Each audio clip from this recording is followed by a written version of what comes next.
Do you ever get anxiety before going live? No, not anymore. I used to. That was like many years ago. When I was still... well, my first Q&A was in 2018. I got a shit ton of anxiety back then. But eventually, little by little, I started doing this more often. And I had already a lot of experience with my other channels, or in this channel. Dude, I've been doing YouTube for... well, more like I've been appearing on camera for like 12 years. So, no. No, I don't really get anxiety. No. Maybe if I was going live, like in front of people, like not like this. I'm here in my computer, I can't see you guys. But if I could see you, if I was going to a convention or an anime show or a gaming show or something and I was about to speak in front of hundreds of people, I would probably get anxiety, right? Not that much, but anxiety. Final Fantasy should still make some kind of turn-based RPGs, at least spin-offs. Yeah, in my opinion they should go back to turn-based for the main series, but that's not gonna happen. They're gonna keep imitating other video game genres. Final Fantasy XVII is probably gonna be a Souls-like or a Metroidvania, mark my words. Because Square Enix, when it comes to Final Fantasy, has zero creativity anymore. All they do is rip off other games. Final Fantasy XVI, that was a fucking Witcher 3 ripoff. We all know that. Or with a Devil May Cry battle system. 15, that was fucking Grand Theft Auto. 13, I don't even know what the fuck that is. If you had a child, what kind of JRPG would you want them to play first? I will have them play all of those JRPGs that are kind of for kids first, and then I will get them into Chrono Cross and Valkyrie and yeah, more serious and more mature stuff. Yeah, I will do that. But probably the first, I don't know, if it's a girl, I will have her play Rhapsody. Yeah, Rhapsody, the Rhapsody trilogy, they're pretty much JRPGs, not for kids, okay? There's a lot of sexualization in there, but she's a girl. I mean, if I had a daughter, I will have her play those games, and if it was a boy, same, he will probably get used to the fan service. I don't know what I'm saying, man. No fucking clue what I'm saying. Oh man, this song. Man. This fucking song.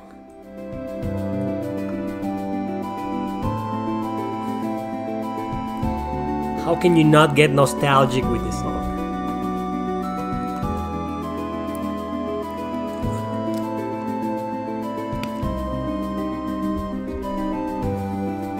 That's my favorite Final Fantasy IX song.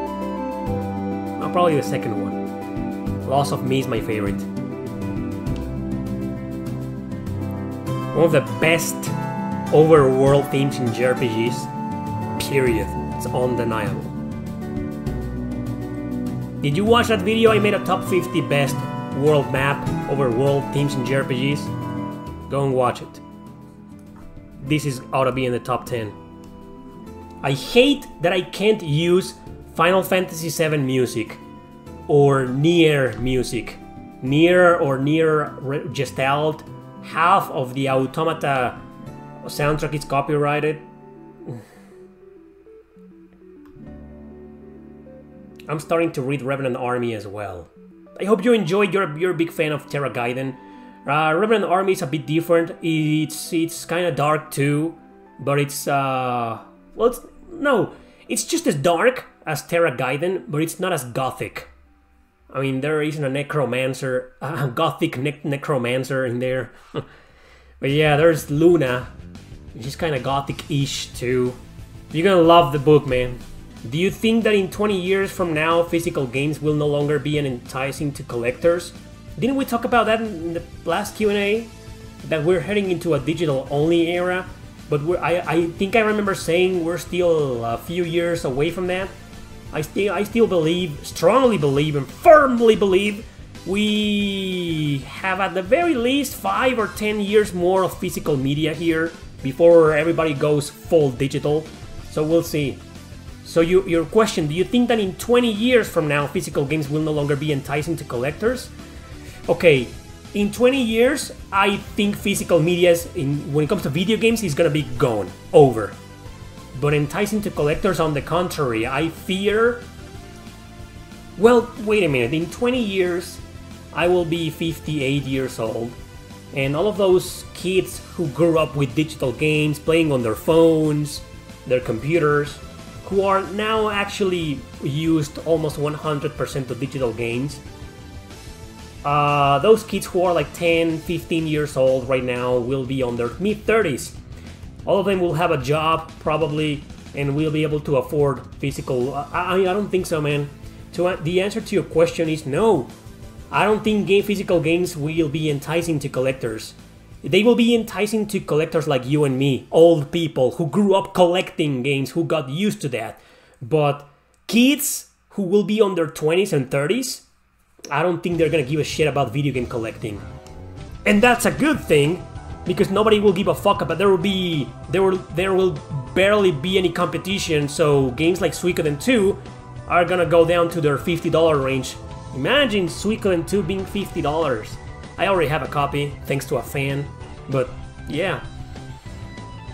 It's a good thing that the younger generations... what do I call them? The Generation Z? Fuck those names, man, they're fucking dumb. It's a good thing they don't give a shit about physical collecting.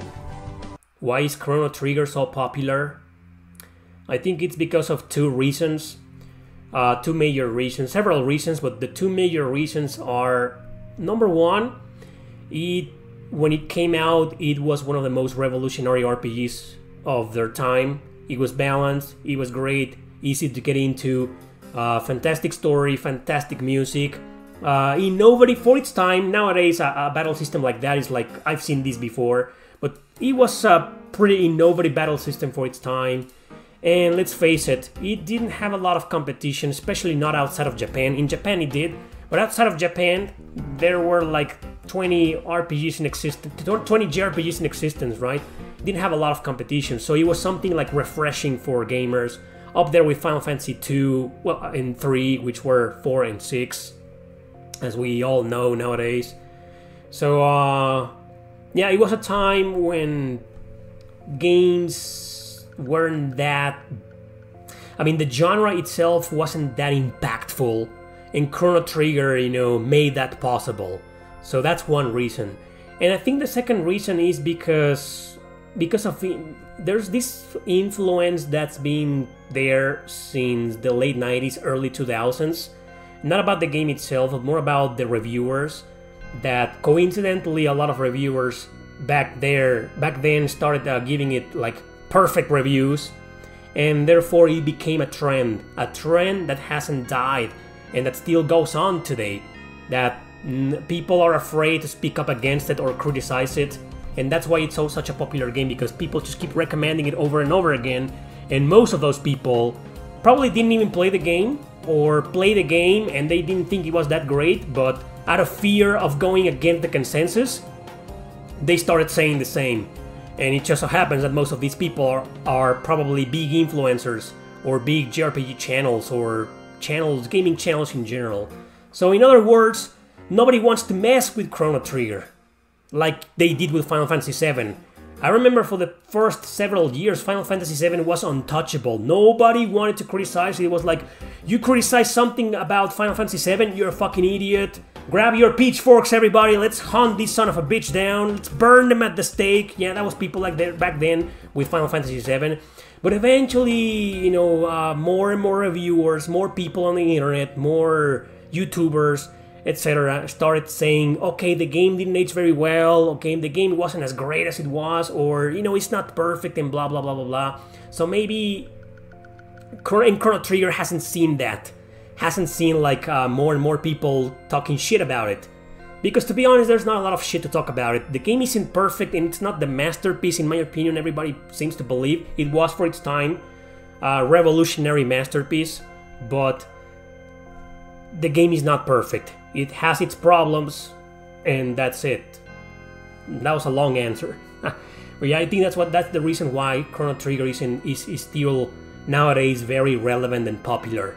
Also remember in the late 90s, early 2000s, no DLC, patch updates, more innovation, and no leaks. It was more exciting waiting for games. Yeah, I can't speak much about that, because in the late 90s and early 2000s, I only had a Super Nintendo, and a Game Boy, and an NES. And okay, let's see, so I was 15 years old. I was slowly starting to get into my music era. I kind of stopped caring about the video games. I didn't go back. My obsession with video games didn't. My passion, not obsession. My passion with video games came back until I played Super Mario RPG, and I think I was like 16 or 17, and it stayed from there. But then, no way, I started working at Blockbuster, and oh man, it's all chaotic. I need to sit down and remember. I'm getting old. I don't remember the chronological order of certain events in my life. My point is that in the late 90s and early 2000s, everybody had a PlayStation 2, or a Dreamcast, or a PS1, and I had a Super Nintendo. So I didn't know what that was like. Like you say it was more exciting waiting for games, but I didn't know that, because everybody was waiting for the next game, and I was still playing Super Nintendo games, right, or NES or Game Boy games. So I didn't know that. I didn't get into the console waiting for games culture until I got my PlayStation 2, which was back in 2005. Yeah, the PlayStation 3 was around the corner. So imagine. Everybody was waiting for the PS3, and I was just getting into the PlayStation 2. But even back then, I remember when Odin Sphere came out. I remember that, okay? So I came out in 2007, if I'm not mistaken, and I went to a flea market. I wasn't a collector back then. I started collecting video games until 2010. So in 2007, I was all about emulation and piracy. So I went to a flea market, and the guy there that I bought games from quite often, he had a copy of Odin Sphere. Okay, it's the new game. It just came out. And I'm like, what's this? What this? Well, it's like this, an action game. It plays in 2D. And I got so excited, and I was like, oh man, I didn't hear anything about it. So I got it home and played it and fell in love with it. And it was around that era when I started paying more and more attention to what games were coming out. But then again, that was the era where DLC and leaks started coming out, and the internet was big. YouTube was already a thing. Facebook was a thing. So in other words, I didn't live through that era that you speak of, because I was just playing the old games. Which game you believe has the best grinding mechanics? Any game with a fast forward option. Any game where you can just speed up battles and have an auto battle feature. Like for example, the old Suikoden games. All the Suikoden games have an auto battle feature, but they don't have any fast forward. So battles are still slow, even in auto battle, right?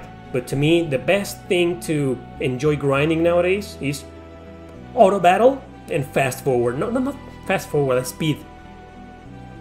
Like what's the term? Yeah, let's speed up the battles, right? Yeah, like make them like the Trails series. The Trails series have a fantastic grinding system, because there's just like, you can have everyone attack and then speed up the battles, and you can level up like 5 levels maybe in about 1 hour or so with that method. So that's fantastic. So I can't give you a specific example, because thankfully there's been more and more JRPGs using those technicalities. And well, maybe I just gave you a great example, right? The Trail series.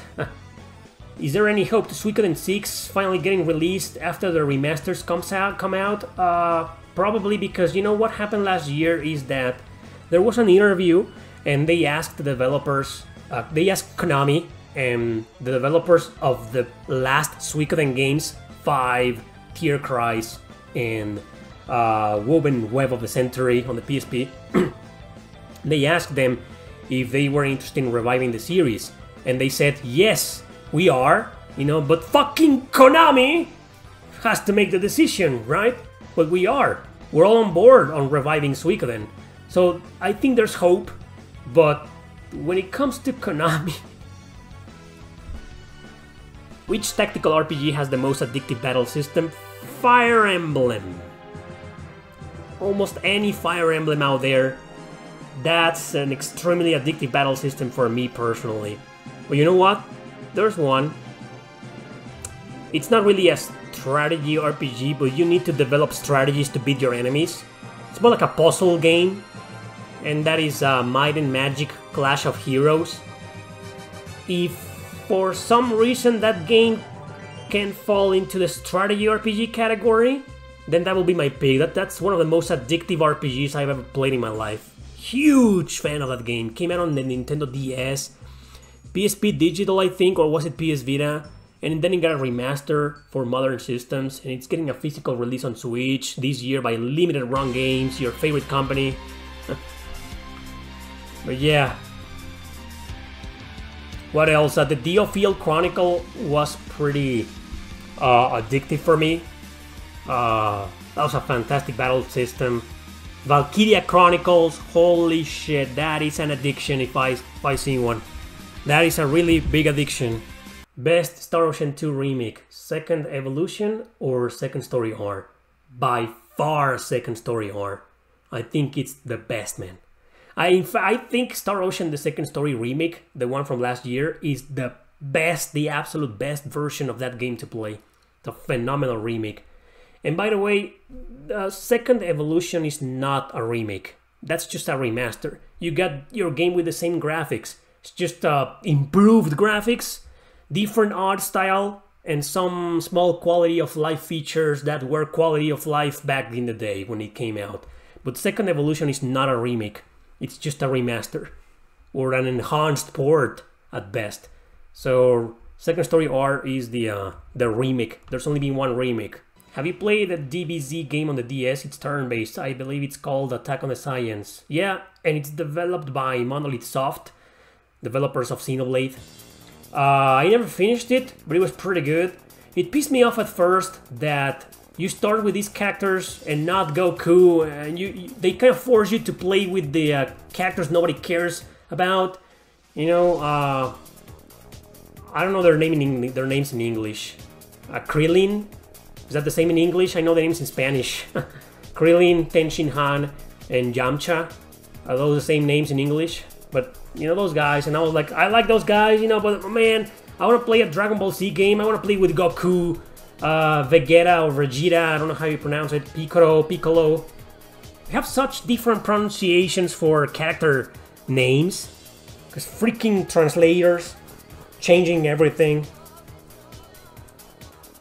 Anyway, so yeah, it's a good game. It's a really good game, that Dragon Ball Z Attack on the Science. Have I played the Trails of Cold Steel series? What? What? Have you played Trails of Cold Steel? I've never heard of it, man. I don't know what that is. Trails of... Sounds like a horrible piece of shit of a game, man. No idea what that is. Have you played One Piece Odyssey? I played the demo. Fairy Tail, I haven't. I really want to play Fairy Tail. I don't care about the anime. I want to play the game because it's developed by Ghost. And I've seen the battle mechanics and it looks great. One Piece Odyssey was awesome. I'm waiting for the price to drop. Again, I don't give a shit about the anime. I'm not gonna watch the anime, but I do want to play the game. I want to own it. And I've seen it go down in price recently. So I'm gonna keep waiting for the price to drop and then I'll jump into it. I really like the demo. Do you think JRPGs have a higher quality standards than Western RPGs? That's an interesting question to finalize this Q&A. Quality standard being the term here, the important term, higher quality standard. No, I don't think so. I think Japan cares more about delivering something good in terms of gameplay and storytelling than amazing graphics and open world mechanics in Western RPGs. But the term itself, quality standard, is entirely 100% subjective, right? So how can, for me, Japanese RPGs have bigger quality standards than Western RPGs because Japanese developers care more and put more quality into things that I like more. in Western RPGs, they're all about graphics, and they're all about repeating themselves and